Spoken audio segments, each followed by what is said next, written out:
Hormuz కేంద్రంగా జరుగుతున్న ఉద్రిక్తతలు చల్లారడం లేదు. హార్ముజ్ జలసంధిని మూసివేసినట్లు ఇరాన్ ప్రకటిస్తే హార్ముజ్ తెరిచే ఉందని అమెరికా చెబుతోంది. ఈ క్రమంలో అమెరికా మద్దతుతో హార్ముజ్ను దాటేందుకు ప్రయత్నించిన 2 వాణిజ్య నౌకలను అడ్డుకున్నట్లు ఐఆర్జీసీ తెలిపింది. తమ నిబంధనలు ఉల్లంఘించడం వల్లే నౌకలపై దాడులు చేసినట్లు ఐఆర్జీసీ వెల్లడించింది. మరోవైపు కువైట్లోని అమెరికా స్థావరాలపై ఇరాన్ దాడులు చేసింది.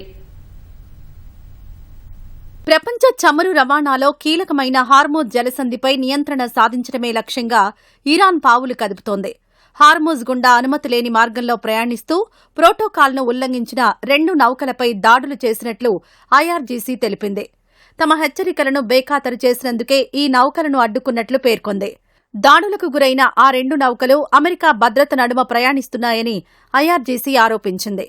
ఇరాన్ ఆరోపణలపై యుఎస్ సెంట్రల్ కమాండ్ ఇప్పటివరకు ఎలాంటి ప్రకటన చేయలేదు. ఈ ఘటన తర్వాత హార్ముజ్ జలసంధి గుండా ప్రయాణిస్తున్న మరో 4 చమురు నౌకలు భయంతో తమ మార్గాన్ని మార్చుకుని వెనక్కి వెళ్లిపోయాయని ఐఆర్జీసీ పేర్కొంది. తదుపరి ఆదేశాలు వచ్చే వరకు హార్ముజ్ జలసంధి మూసే ఉంటుందని ఐఆర్జీసీ స్పష్టం చేసింది. ఇరాన్ నావికా దళంతో సమన్వయం చేసుకున్న నౌకలకు మాత్రమే ఈ మార్గం గుండా ప్రయాణించేందుకు అనుమతి ఉంటుందని తేల్చి చెప్పింది. తమ నిబంధనలు ఉల్లంఘించి ప్రయాణించే నౌకలపై తీవ్ర చర్యలు ఉంటాయని హెచ్చరించింది.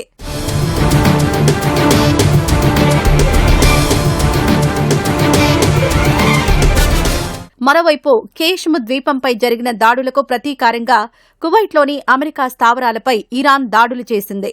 ఆపరేషన్ లైట్నింగ్లో భాగంగా కువైట్లోని అమెరికా వ్యూహాత్మక కేంద్రమైన అహ్మద్ అల్ జాబర్ ఎయిర్ బేస్పై దాడులు చేసినట్లు ఇరాన్ ప్రకటించింది.